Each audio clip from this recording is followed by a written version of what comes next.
Thanks for coming around today. Oh, it's such a pleasure. It's so lovely to see you. And absolutely, on record, thank you for being the most champ of all champs when you came and did our news show. Oh, I had the best us. time. It was such a buzz. It was such a buzz. And I remember being on the phone to my husband on the way home saying, that is the best fun I've had in ages. It was so much fun. And you guys are just so talented and your team was so funny. I loved every minute of it.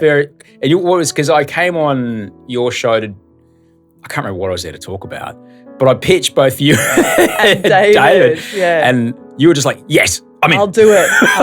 Because there's a little part of me that's always wanted to be in the comedy world, in comedy land, just because I'm not funny. I'm not a funny person, but I am such a massive consumer of comedy.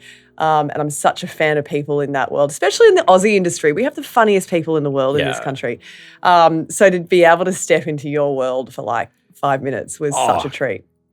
Look, you were so great. And because of, for people who haven't seen the show, I always ask my guests to tell a story about something that could only ever happen in live television. You told the most magnificent story.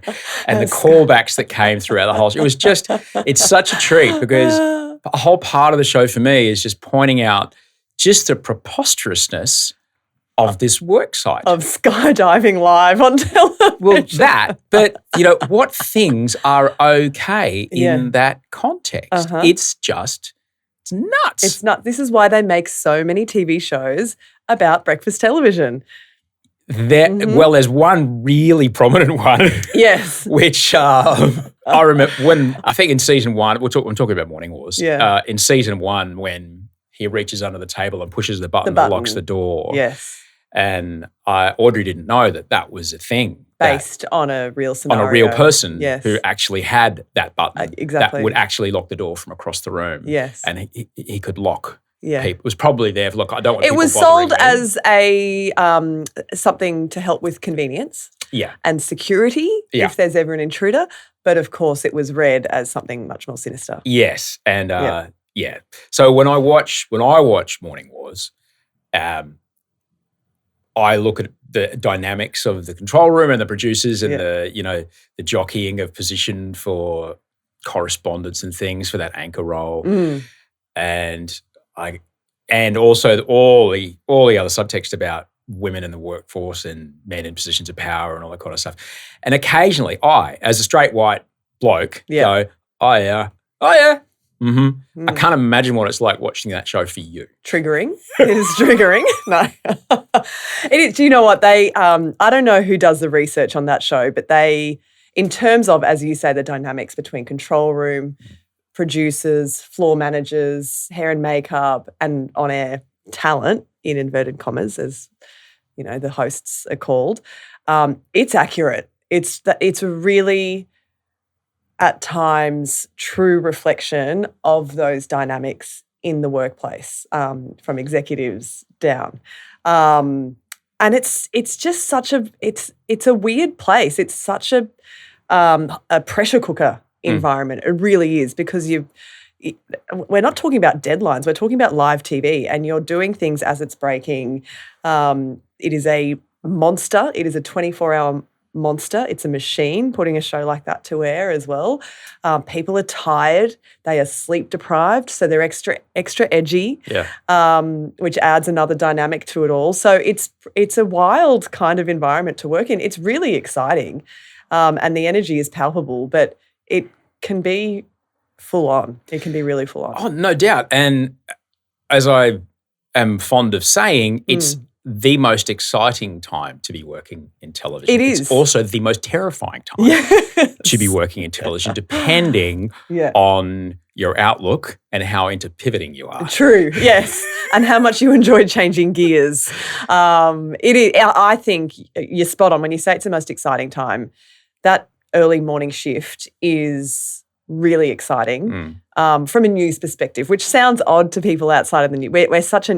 We speak in such an internal language at times, I think with news and media, but it is adrenaline inducing in that you wake up and there's all this stuff that's happened overnight, often overseas, sometimes here at home as well. And in an environment, in a time when we have 24-hour news cycles and people probably feel like they're getting the same news over and over and over, you get a clean slate. You get a clean slate of news that people haven't heard about for several hours while they've been asleep. So you kind of get to attack at it with a fresh angle, with fresh eyes, with fresh information. And I think in the current media landscape, there's something exciting about that, being able to dive into something new and fresh. But if you love live broadcast, then that's the show for you. You know, that slot is for you because it is so dynamic. Were you fascinated with news? Were you fascinated with broadcast? We grew up in Brisbane. Yes. It's less so in Sydney, I guess, but in Brisbane, the highest point that anyone can see, you can stand on Moreton Island. Mm-hmm. The highest point that anyone can see to the horizon is these 4 towers on top of this hill. And there they are. Yeah. They are like standing over you, like in Christmas time, one of them lights up like a Christmas tree. Yes. Like just 400 metre high. It's unbelievable. It looks like they're summoning you into their orbit and constantly in Brisbane. As a kid, for me, it was just this magic. Yeah. Where I grew up, they were behind our house. So we'd see them on the way home. But you're on the south side, you're in Coorparoo, right? Yeah. So you could see them everywhere you looked. Yeah. When did you kind of get an idea about the kind of sparkliness about television? Growing up, I grew up in a very politically engaged family, I would say. So I watched a lot of news growing up as a kid. And were your parents in the gig? Were they in the game? My dad was on local council. He was on Brisbane City Council. Whoa! Which is the biggest city council in the country, in maybe the Southern Hemisphere. Possibly, it's the largest, huge council. It was the biggest in the world. It's this entire city. Yeah. So he was the councillor, the alderman they used to call them back then for Whites Hill. Oh wow! So I grew up, in a very. Who did he serve under? Sally Ann or Jim? He was Sally Ann. Sally Ann. Yeah. So he's still very close with Sally Ann. So he was with the team. He was the Sally Ann can with her team. He was the team. And his old school Brisbane flutes, radio jingle. He used to say he had a core flute that said "He cares." And I remember seeing someone vandalise one of those core flutes outside my uncle's house once, and they wrote "Who cares" over the top of it. And that was my first insight into how nasty politics could be. And I thought, why would someone do that to my poor dad? He does care, So wow. Anyway, and then my mum is very much on the opposite end of the political spectrum to my dad. So I've been exposed to both sides of politics throughout my upbringing. So was always very aware and engaged with news and politics throughout my childhood, but was always drawn to journalism. I actually wrote a couple of newspaper articles for the Courier Mail education section when I was still in high school. Wow. About, the trials and tribulations of being a teenager in Brisbane in the 90s and early 2000s, how to match your Okanuis to your deck shoes, and, all that kind of hard-hitting stuff. So clearly caught the attention of some important people back then.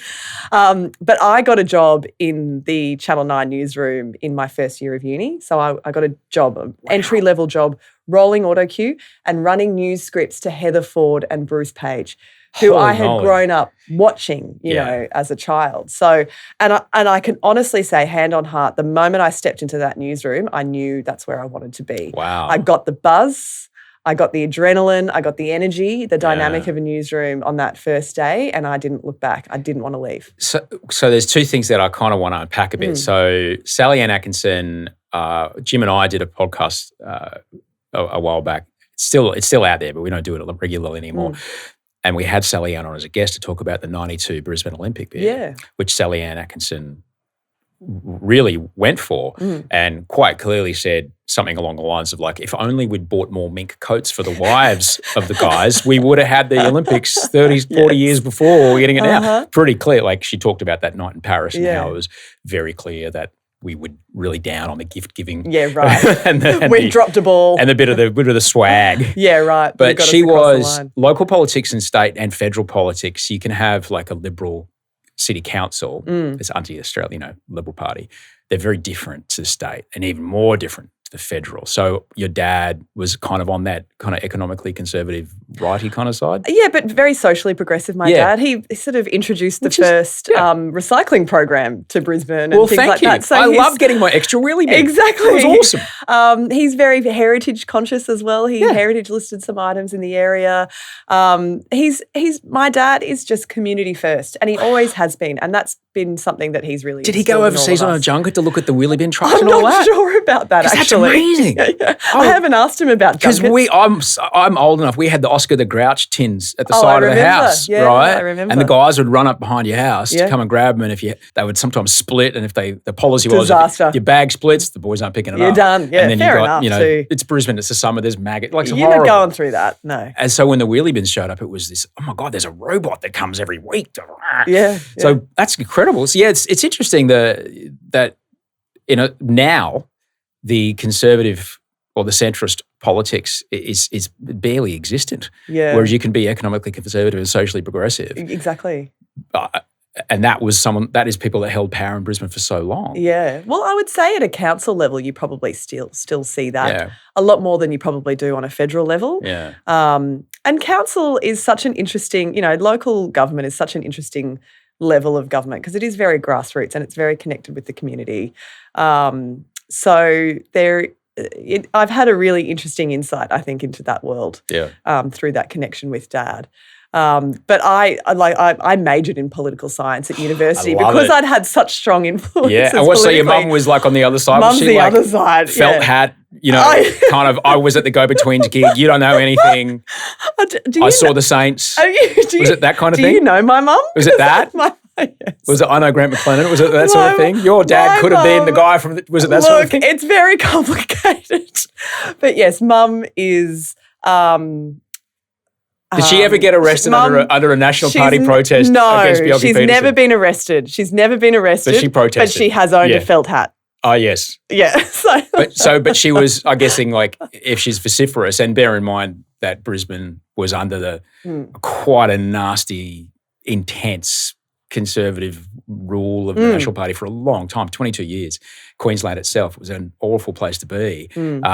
And there was a lot of people protesting. Yeah. And you couldn't really do any kind of any student work without being somewhat politically involved because your life was so directly impacted by these policies. Yes. So your mum grew up in the middle of that. Well, yes, but my mum also grew up in a Liberal Party family. Wow. So, and actually they met at a Young Liberals function. That's how my parents met. I love it. But she obviously over time developed very different ideas politically. Yeah. But that's why I chose to do political science at university because I thought, well, I'm going to figure out this stuff for myself. And so, I majored in politics at university. How did they model disagreement then? My parents, they split up when I was 3, so that's how they modeled it. So they separated when I was about 3 years old. So I suppose that's how they modeled disagreement. Okay. In total separation. We're very close to both our mum and our dad. And we all do a lot of stuff together these days. And, so I think we've had a lot of lessons in all of that throughout our lives. Yeah, we all figure it out. So as adults, it's easier to kind of sort it out when you can see each other as adults and there's power structures are somewhat downgraded that never unfortunately ever get removed. Yes. It's a bit easier to kind of sort out. Exactly. And they can go, I did the best I could. Exactly. Yeah, I know. And that's it. And then you become an adult and you're like, geez, this parenting stuff is really hard, isn't it? I get it. Life is hard. It's okay. I can figure this part out. It's all right. It's not your fault. You didn't know it. It's fine. We can't blame our parents for everything. No. We can't do it. Nor should we. But then if we do, then we're asking them to fix it. And then we never get to become an adult. We've got to sort it out for ourselves. Have to. Yeah. So you mentioned 2 news anchors and you, on the way in, you met Georgia who's, it was Tuesday. I think she's at uni. I don't know. Yeah. She's having a break. She teaches in the morning and the afternoon and she goes to uni. Yeah. I don't think she could name one news anchor. Yeah, right. All right. She's 20. Yeah. And that's where we are when people get their news. Yeah. She's very informed, but she doesn't watch anything. Where does she get her news? TikTok. Yeah. And Instagram. That's where she gets her news. Yeah. That's where she gets her news. But at the time you're talking about, there's a reason that Ron Burgundy's Anchorman is so funny because it literally was that. They were superstars. It was I'm sure I had a signed 8x10 Mike Higgins. I must remember something like that. When you walk into that newsroom and it's buzzing and it's, typewriters noises and, dot matrix There printers. weren't typewriters when I started, Osher. Well, the fax but machine. there were tapes. The fax machine made a noise. I know that for a fact. Definitely. And there's that ticking clock. Yes. Yeah.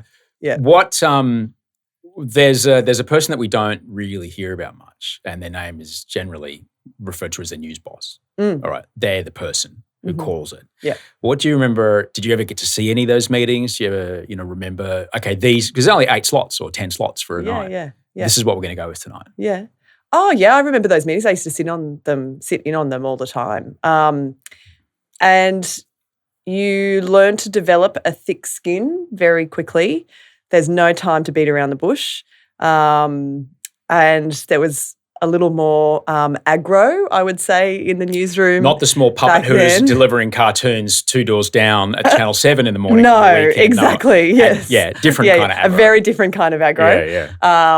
I think things are a lot different these days in that respect. I was probably coming in on the edge of that kind of stuff. Oh, right, yeah. I would say.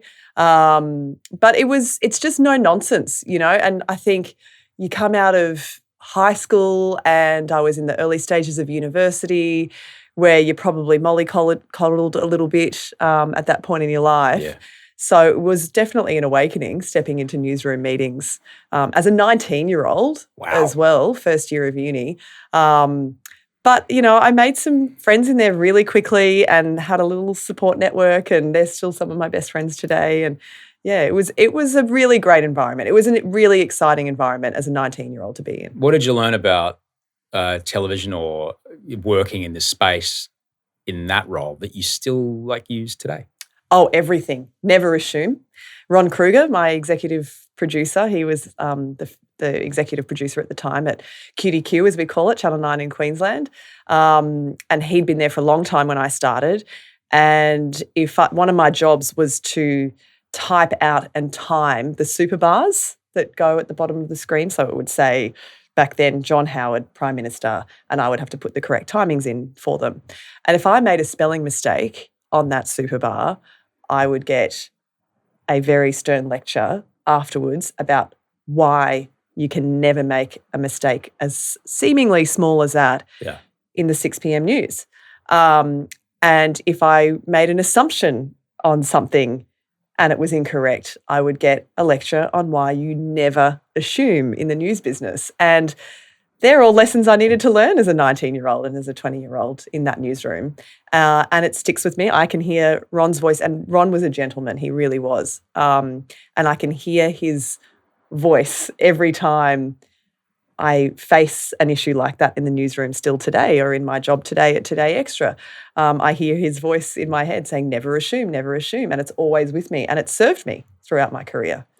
In this time where people who aren't journalists have access to scale at sometimes well beyond any broadcast licensee owner. Yeah. Someone can literally turn their camera around on their phone and talk at it and say some stuff that might not be factually correct. It's emphatic and convincing, but not real. But that doesn't mean it's real or true. Yeah. They don't have that. Yeah. I can't wrap my head around some of the gossip podcasts and accounts online that perpetuate gossip, and they do it freely and they do it without any checks, without any verification. And they have disclaimers saying none of these statements have been verified, but then they go on to discuss them freely and openly. And to me, that's really dangerous, because you hear that and people want to believe the gossip they hear because it's salacious and it's interesting and it gives them something to talk about at work or at home or whatever.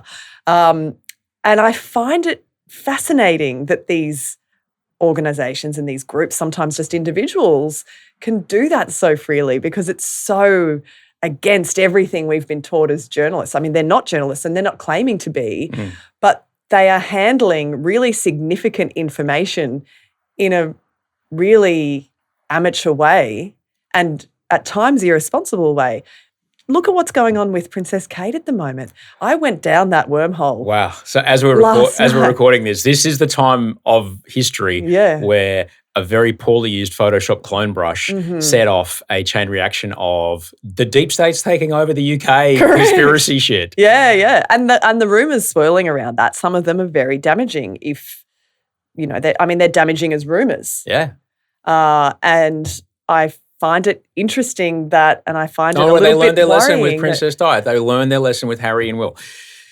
I mean, that's another angle, right, on the story is, they fucking didn't. No, man. Yeah. Oh, I'm really worried. At this point in time, I have a lot of sympathy and concern for Kate. I think the fact that she had to step up and issue an apology, if she did, I don't know if she, can we be absolutely sure, again, never assume that she did issue that apology on the Princess and Princess of Wales Instagram account. There would be minders who would have access to that account. But the big picture is that she's the one who's taken the fall for all of that at a time when she's recovering from major surgery and no one else is stepping in to protect her or defend her. And that, to me, reeks of what you're saying, that this has so many shades of Diana. We've digressed massively from what we were talking about. It's important because you are someone who's at the you are at the face. You're at the if we're a tunnel boring machine, you're at the cutter head, the thing that's pushing its way through digging the Clem Jones tunnel. Watch a lot of tunnel boring machines on YouTube. You've got a lot of deep Brisbane references too. I'm all about the deep cuts. Yeah. Love you, Brisbane. I love you, Brisbane. You mean the world to me. It's the idea that even in local Australian media, whether you're talking about a footy player or someone who you might have seen on a reality show or even someone who's just got an Instagram, all right, you're saying stuff about them that is unverifiable and set up in such a way that if they defend themselves, you're like, well, they would say that. Like the idea that, they're in the public eye, they deserve it. Maybe if they work for a major network that has those walls of protection, because, people don't like to talk about it, but it's true. People show up to your house. All right, you got to be really, really careful. And any TV network has that. They have the layers of security and things around the people that are in the public eye. These people have none of that, right? There's sometimes kids involved. Exactly. Yeah. What, for a couple of thousand podcast clicks? Yeah. Is it worth it? And is that person like? What I always kind of look back at how journalism started and how those codes of ethics started, because there were riots. Once printing presses became available, people were printing anything because there was such a dearth of information, and particularly throwing mistruths into uncertainty, particularly around food availability or whatever. There were food riots, so people getting trampled, people were dying. And they went, hang on, we should probably really, like if you own one of these machines that can print a lot of things in a hurry, you kind of have to be a bit responsible, more with discerning in how you use it. And that's vanishing. Yeah. Well, I think there are still so many great journalists out there doing great work. But there are all these new platforms on which people find their news.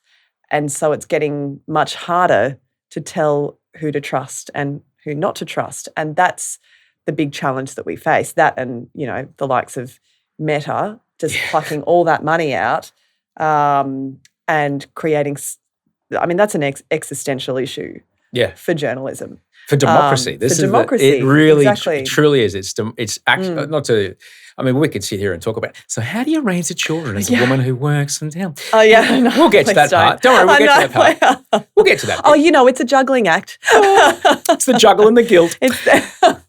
We'll get to that. But it's not just that. Yeah, it's exactly that. It's democracy itself. It's the actual viability of us to, as a community, make a choice that is the best thing for everyone here. Yeah. Up against the short-term interests of an incredibly small group of people, which more and more are able to be bought. Those eyeballs are able to be bought. Yeah. And it's really frightening. It is frightening. I don't know I don't know what we're going to do about it. I don't know. I wish I had the answers. I absolutely don't. But thankfully, I work with an organisation that is large in scale and wide in scope as well, in terms of publishing, digital, broadcast, radio, all of it. So there is a lot of strength and support behind what we do at Nine, and that's a really great place to be as a journalist. It is. it's interesting, as you mentioned, as the money getting sucked out of the industry, the news has always been a product, but it was able to pay for itself with advertising, and people didn't really kind of notice how much it cost. Yeah. You look at like some of those, great movies from the 70s where it's got the big wide ties and it's just the cacophony of typewriters. It's like there's 200 people in a newsroom. That's 200 people, their wages, their supers, and that's just that floor. Yep. Right? These are really expensive places to run. That's how much it costs to have verifying capacity. And legal support as well, when there are defamation cases and the rest of it that need to be defended. It's an expensive business. The cost of truth was masked from the end user. And now as we are, you've already had your one free article. You can't, no, we're not going to let you. If you want to subscribe, you can subscribe. Yeah. I'm going to go find it free somewhere. Exactly. Because it is. Yeah. But then if you're looking for the lowest barrier to any kind of answer to your question, beyond with no paywall, you might not actually find reality. You'll get the surface. Yeah. Yeah. That's frightening. Yeah. Anyway, lots of encouraging things, But again, though, this is where, people like yourself and the network you work for rapidly figuring out how do we maintain this. Yeah. Because I don't think it's lost on those really big news organizations. There are people much smarter than me figuring out how to deal with all of that. And I've no doubt that they will find a way around it. News is never going anywhere, right? No. Everyone wants news from trusted sources, and they will always want news from trusted sources. That's never going anywhere. It's about changing the model within which we work and making it sustainable. And there are people, like I say, much smarter than me who are figuring that out. I'm an optimist, Osher. I like to believe that there will be a solution. I have to be an optimist because all we have is now. Yeah. It's all we have. And we can plan for an outcome that's not favourable. But if we act as if the unfavourable outcome is the inevitable, then our life is just misery. Correct. We can be ready. Yeah. But we can live as if it's going to be okay. Yeah. It's going to be okay. It's a better way to do it. It's going to be okay.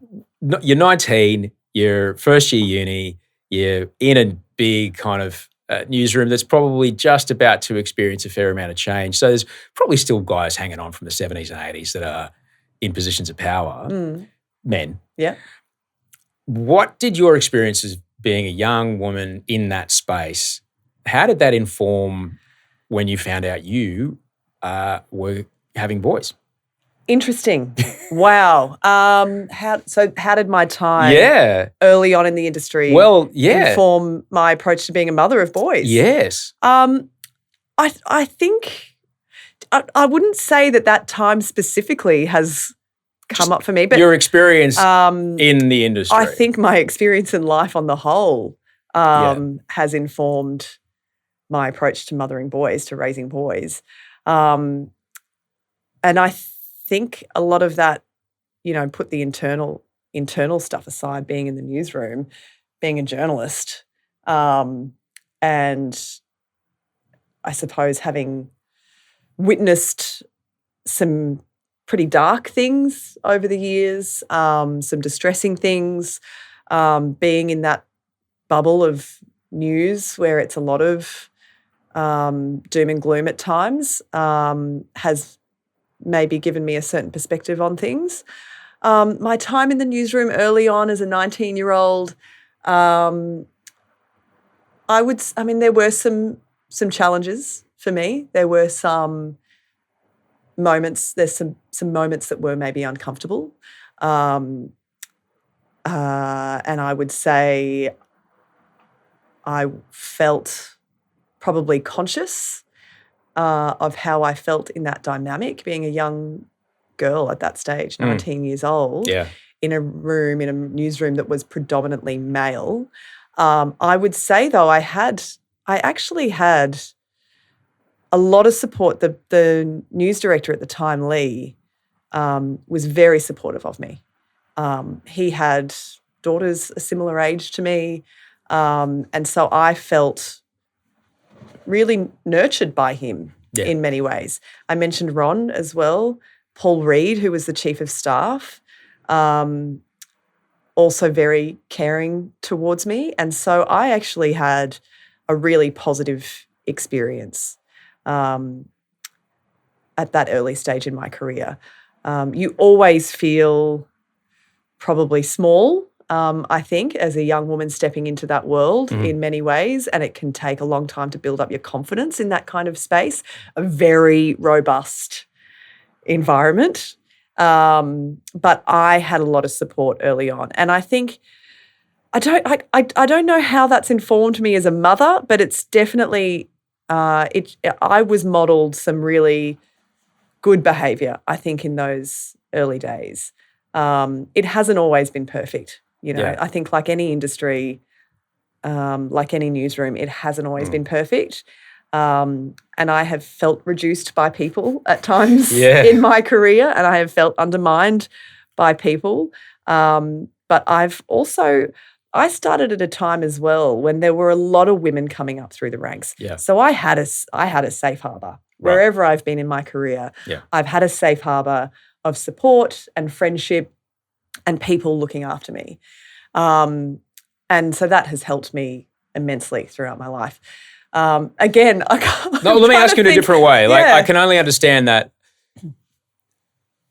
being a cop, being an AMBO, there's only so many DV things you can show up to before you start to lose hope or start to not be able to accept that your daughter is now sexually active. Like like at some point, you're going to have to sort that through, you know, because I've known people who have been in these gigs and they just get worn down by it. Being a journalist, covering some of the darker aspects of masculinity, being aware of what can happen, and the good side as well, but also, you know, the news doesn't cover the people that got home safely. The news, you follow the car crash.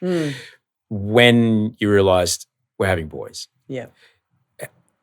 with that background, was there, did you have an outlook of like, all right, these guys are moving into a world of, you know, how did you have an idea of how you wanted these boys to be? If I'm entirely honest, my first thought was no one's going to call me when they get old and move on, you know, because I'm having boys. See, girls are the rock. But once I got past that very selfish thought, I can't call my mum all the time. What are you talking about? I don't know. I just worry. Well, maybe it's because I call my mother-in-law more than my husband does. So maybe that's what sets the scene. But there is definitely an element of being hyper aware and sometimes too aware, and maybe I'm too conscious of the worst case scenario at times, and so I worry too much. I definitely worry about my boys because I have seen, you know, the worst of humanity. Early 2000s, but that's like that's all the King hits in the Valley and all that kind of stuff. Well, it was also a time when there was a serial sex predator on the loose in Brisbane attacking women out for runs on their own down along the riverbanks. And so that was a time when women couldn't run alone. And again, we're having that same discussion this year off the back of the Samantha Murphy case.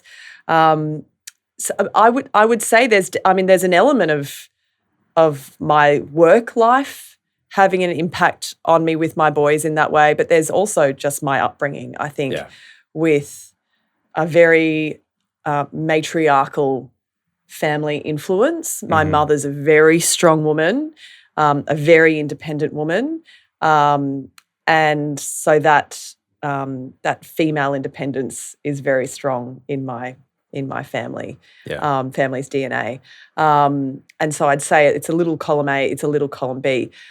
But, as much as my work has exposed me to the worst of humanity, it's absolutely exposed me to the best of it as well. You know, a lot of the stories we do are feel-good celebrations of people who have given so much of themselves for the sake of others, or people who've defied the odds and beaten the odds and succeeded and achieved and recovered and all of that. And so we do at times get caught up in the negative.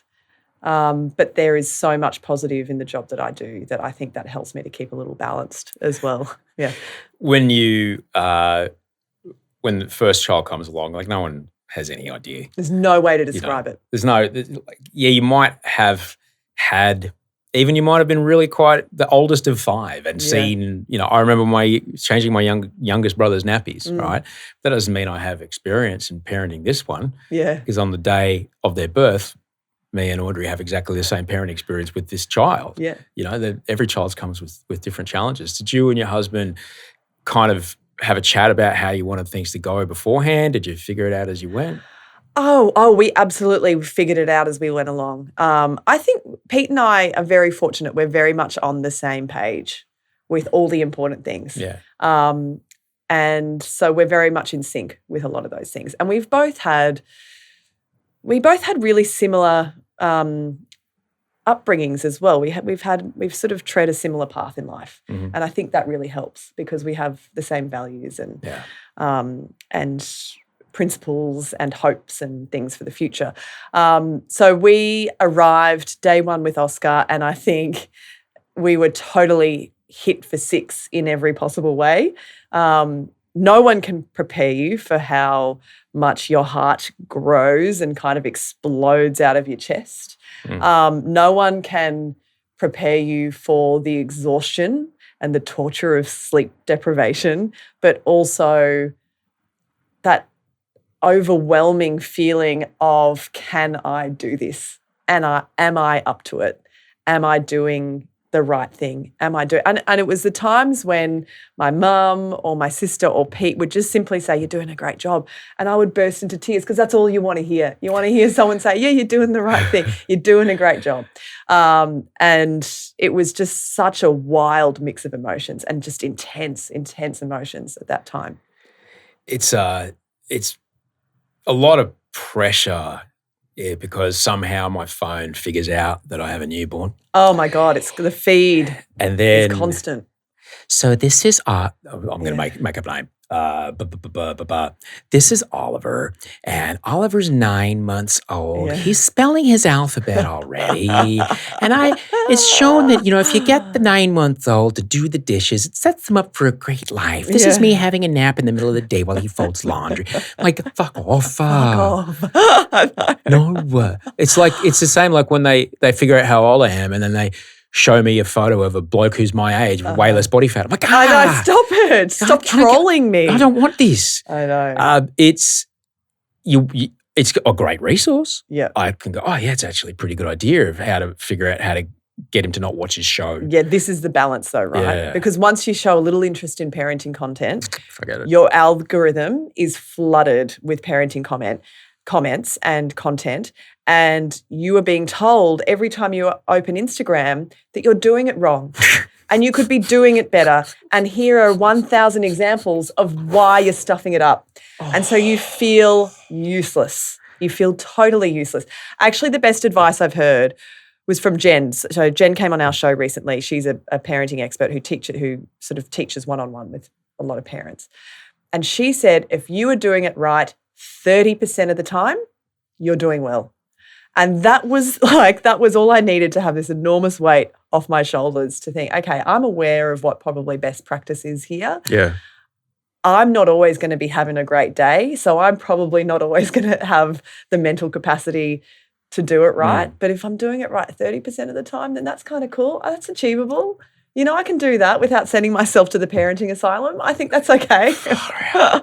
You are absolutely right about just sitting there, having a cup of tea, scrolling, and I've ruined his life. I know. What have I done to my teenager? How much am I going to have to spend on therapy when they're older? Like, what have I done? When it comes to Instagram, I mean, everyone chooses their own thing, right? Yes, yeah. Through the job that I do, I know people who are in the public eye. Yeah. All right. And some of those people, they choose to have their children on their feed all day, all night. Yeah. Some of those people have their children star in their sketches they make. Yeah. Some of those people obfuscate their children's faces. Some of the people don't have their kids in there at all. Yeah. I'm like wolf's in here or there. Yeah. G's in there here or there. It's like maybe once every 6 months or so. Yeah. I can put a photo of him up and the likes just flood me. Yeah, yeah. It's great. They're great content. I don't like about that. No, I don't know about that. no Because you don't arguing. give two shits about the next thing I posted. That's so right. yeah, he doesn't have it. Did you guys have a chat about whether or not you're going to identify your kids online? So we did, absolutely, yeah. And at first, when they were babies, we shared images of them. A bit over a year ago, we decided to stop. Right. So we occasionally show images that aren't identifiable if they're, from behind or whatever. But a little over a year ago, we decided to stop sharing images of them online. They're getting a little older now and they're approaching school age. And so it's for a number of reasons. I think, this feeds into the previous question. I've done a lot of work with New South Wales Police around child protection, and so that's probably partly informed my decision. Yep. And also just from a privacy perspective and their own entitlement to their own identity as well, which I know sounds, I don't know if we're overthinking it, and some people probably roll their eyes at that. But I want my kids to be able to go to school and not have anything predetermined for them. Yeah. And, I don't want to also overestimate how much people follow us and are aware of us and are interested in us. But I think we have to be realistic about the fact that there will be some people who follow us online who know our children and see them and feel comfortable enough to go up and say hello to them in the street if they're waiting up. And I get why, and that's a friendly thing, and I get that. But for my children, that will become uncomfortable and odd and strange. And so I guess, again, I'm an overthinker and I'm definitely a worrywart. I know I'm a worrywart, but I want to protect them from some of those weird things that they may be confronted with down the track. Do you talk to them about, when people come and say hello to you, do you talk to them about, how do you know them? They're still they're not really aware. So Oscar's 4, Henry's almost 3, so they're not really aware of that yet. Yeah, wow. Back to back. People Jesus Christ. Oh, not on purpose. that was a happy 13 fluke. months, 14 months? 14 months apart. IVF the first time and then happy fluke the second time. Wow. Yeah. So the floodgate, I've got to figure let's that. Go. We know what to do. Let's go. Yeah. It works. We're away. And what are you going to do? You're going to say no? No, of course not. No, of course not. No. Sorry, remember that mat leave? Yeah, going to a bit more of that if you don't mind. I'd been back at work for 4 weeks when I fell pregnant. Brilliant. So that was not the plan. But anyway, but we were, having done IVF the first time, how lucky are we that we didn't have to go through that again the second time? So absolutely no complaints. Yeah. We always wanted a second and we didn't have to work so hard at it the second time. So I'm happy for you. I'm happy for you. It is because Wolf started to ask me, how do you know them, Dad? Yeah, right. I'm like, remember when you came to, I just say, remember how you came to Masked Singer that day? Yeah. He said, well, people watch that at home on the TV and I think they saw me there. And I tell them because they, when I first got on telly, Channel V, in 99, right? People would start to call my name, but they have a tone in their voice that they know me. Yeah. And so I turn around, that person clearly knows me because they've used Osher. They know, I was Andrew back then. Yeah, and I'm like, I must know you. Yeah. Because you've used that tone of your voice that is familiar. Yes. And then we chat for a second and then to be like, oh, no, you don't know me, man. I'm just, oh, okay. Yeah. And I figured that, that was, for me, was a sign that I'm doing my job well, that they feel and it's much better than the alternative when they're heckling you at the pub. That does happen. That did happen. That did happen. Yeah. But as Wolfie gets older, it's it's kind of interesting. It's something that the parenting podcasters aren't feeding me that on Instagram, advice on that on Instagram. But it's something that we talked a lot about. Yeah. And we actively decided to share images of them at first because we're both very open with our lives and it felt so natural to share the most important thing in our lives, right? But like I said, now that they're getting a little older and more identifiable, I think, we made the decision to and that's do fair. that. And the kids at school, they'll figure out who mum and dad is.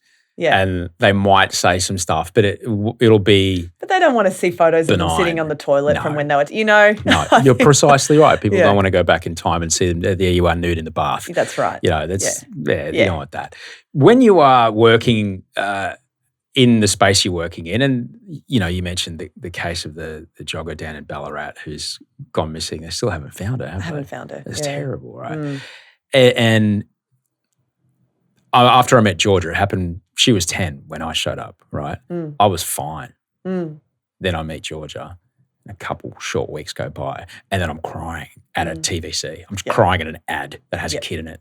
And that's a sign that my heart has switched over. Totally. And now it's only just about protecting her. So since kids have come along, do you find some aspects of your work harder? Totally. Yeah, totally. There have been times, and I'm so fortunate. I work with David Campbell, who is the most emotionally intuitive person you've ever met. Yeah. And if he can see me struggling with something, he'll step in and save me. But we're both incredibly emotional people, and so we're both very aware of one another's triggers, I suppose. But if there's anything in the news about a child, I find it really hard now to cope. So I have to work harder at sort of disassociating from those things when we're in the middle of it. It becomes really challenging. I think it's such a difficult balance in journalism because, of course, you have to remove yourself from the stories that you're reporting on, but at the same time, you have to have empathy as a human being to be a good journalist as well. You have to understand what is at the heart of a story, what is the human element of this story. Yeah.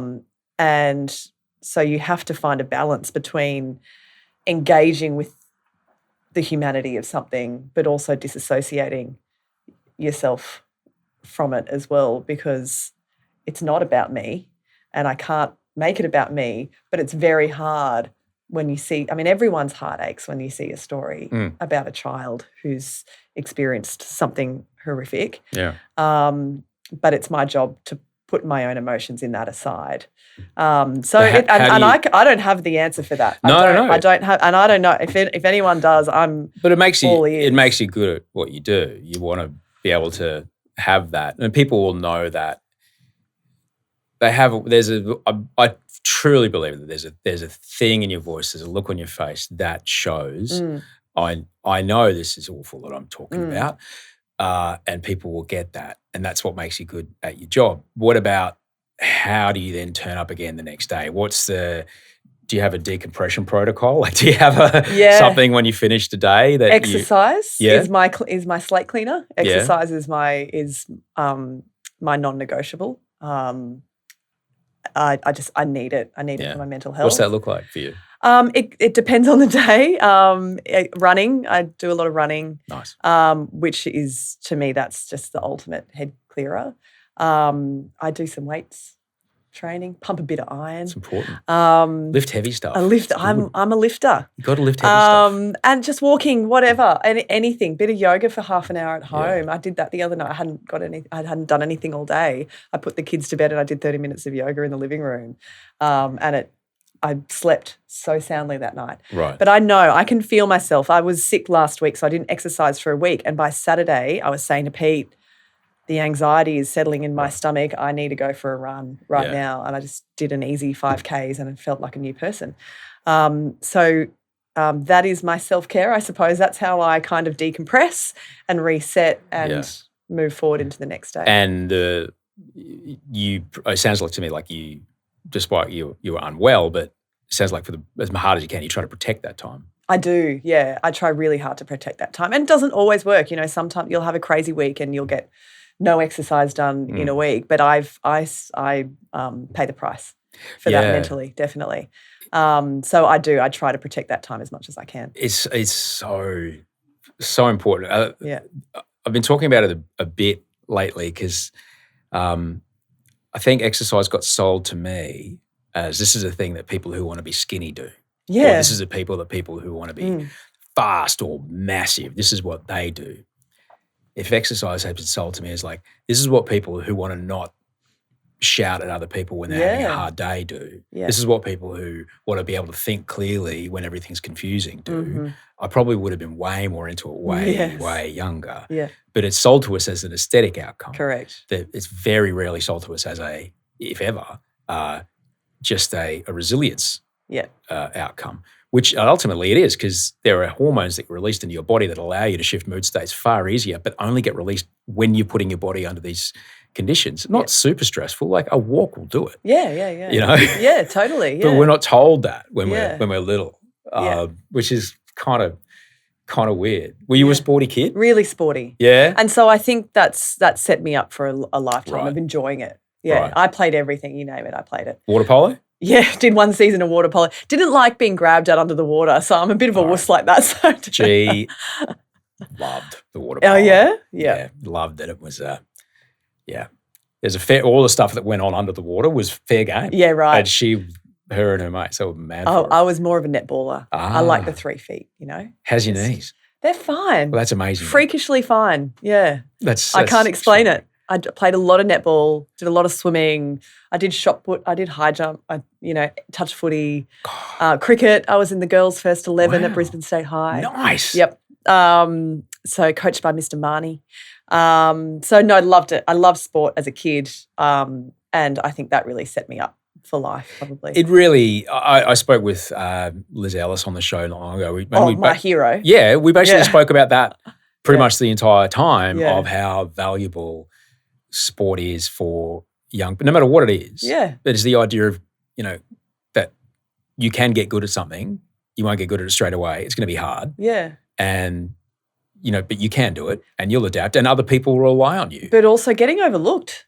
Yeah. I missed out on teams. Yeah. I didn't win the 50 metres breaststroke, things like that. And at Chandler. So you get Chandler, yep. Home of the 1982 Commonwealth Games. Exactly. Yeah. I used to swim at the Queensland State Championships at Chandler. Awesome. I didn't do very well. You got to the champ. You got state. Come on, you got to state. Come off it. Yeah. So a lot of all those life lessons. Yeah, it's all there in sport. Are your kids into sports? Yeah, we've already got them. Tiger Dad, Pete has already got them into soccer, doing kickaroos. Oh, wow! And they do swimming lessons. So swimming and soccer. How are they going? Because Wolfie, the kickaroos thing it was kind of hard. It's chaotic. It's like chaos. And he got there, and he wasn't exactly that into it. And one of the was the only dad there. One of the other mums came over and she says, "Oh, that boy there, right? He just cried the first 6 months and sat with me. Yeah, he never ever got out there. Yeah. There are some parents. I think, I don't know why you keep bringing them back. It's not going well, and it's hard because they do. There are some who just still cry through every class. But they're getting better now. Now that Oscar's 4, there are a couple of kids in there, and usually they're the dads. Their dads are English, right? Very invested, and they are incredible already at 4. And my kid's running around like an aeroplane, just doing circles. In the middle of the field. He's not quite at competitive. We had one or two of them. We had one who was Brazilian, and he was just so crazily better than all the other kids. Yeah, the other kids. And I don't know, the kid's a kid, right? The kid just he just reflects what's, a bit disheartening for the other ones, to be honest. Yeah, it is. Because they couldn't do the thing that this kid was doing. Move them up. Why do they have to stay in the age group? Move them up a grade. I don't know. Let's be flexible. I don't know. If one kid is running rings around the others, they don't belong in that class. Yeah. Well, we had to start sending him to swimming with somebody else. Yeah. Because we were... if I don't do it, then I've got your attention. Yeah. So now we send him to swimming with somebody that looks after him on one of the days of the week. Yeah, right. And he's nailing it. Yeah, great. He's nailing it because there's no point pork chopping for this lady. Nah. But for us, it's like, I don't want to have nothing. But it's like, mate, you did it yesterday. Yeah. Come on, you were doing it at the beach yesterday. You can do it. You know how to do it. Come on. But I'm fascinated by it. I'm so fascinated by his little brain. I'm fascinated by G, just how she approaches the world, and it's so completely different to the way I approached the world when I was her age. It's like amazing. It's the best lesson ever. Yeah. Watching the world. We took our kids. We were so lucky. We took our kids to Japan in January. My brother's wife, so my sister-in-law is Japanese. They go every January with their family, with their 3 kids. Oh my goodness! And so we went and linked up with them over there, and watching them experience such a different place. Experiencing snow for the first time, going down a toboggan. It's the best holiday I've ever had. Amazing. And we, you worry so much about taking kids out of their environment and out of their routines and all of that, but it was such a joy to watch them experience something so different, and it makes you look at everything so differently.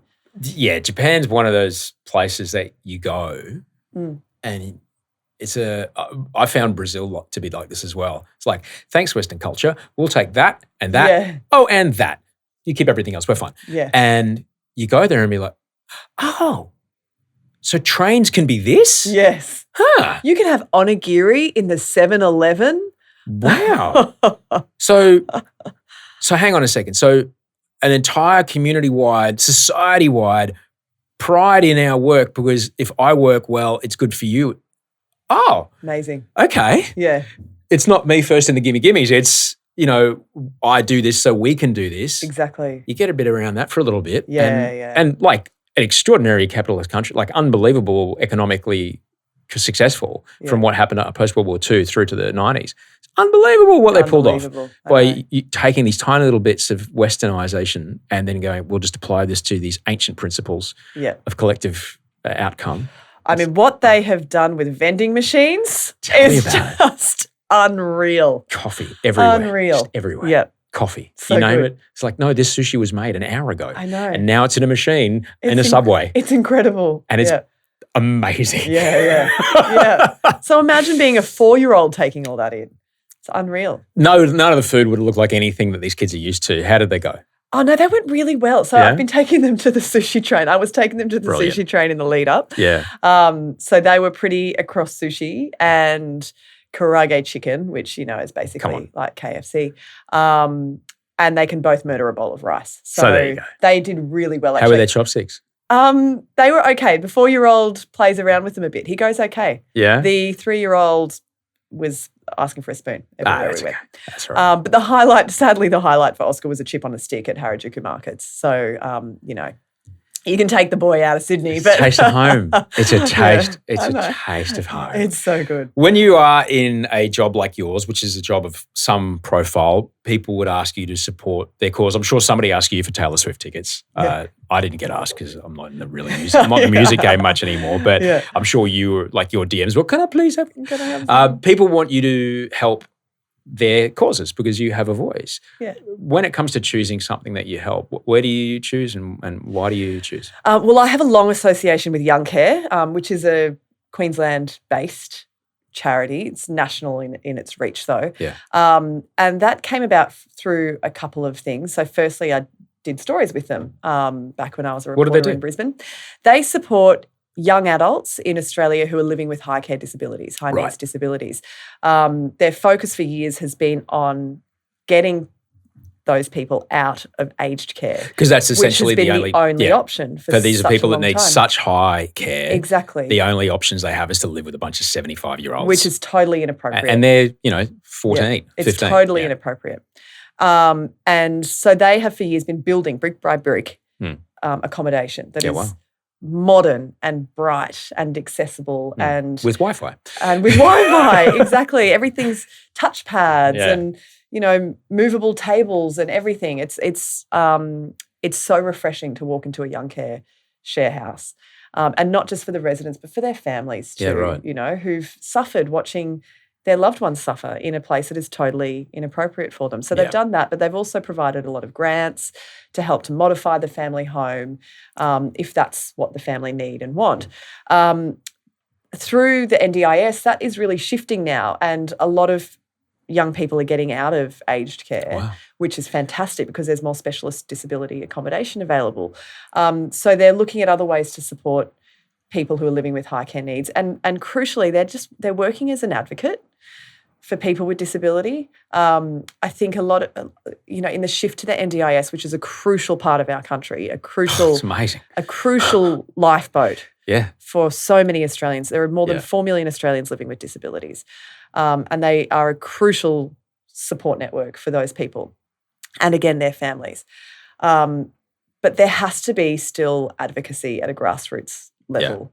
There's a lot of box ticking that goes on and not a lot of advocacy, and that's where Young Care is really crucial in the community. So I aligned with them years ago through knowledge of them through working at Channel 9 in Brisbane, but also through my mum, who's a social worker, retired now, but was a social worker for her entire career, and dealt with young care through a lot of the people she worked with over the years. And she was such a big fan of the work they were doing. And I did go to her early on in my time on the Today Show and said, if I were to sort of align with someone, I'm thinking about young care, what would you say? She said, yes, they're wonderful, they deserve the support, do what you can for them, basically. Yeah. And so I guess in a way too, my job at times, there's a lot to it, but I feel like I'm not at the coalface the way a social worker is, a nurse is, a doctor is, a paramedic is, a police officer is, And so in a way, I guess it's kind of a tip of the hat to what my mum did throughout her career as a social worker in supporting people in such a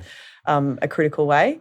And so I hope that's kind of a way to honour what she's done, and to recognise the work that carers do in the community as well.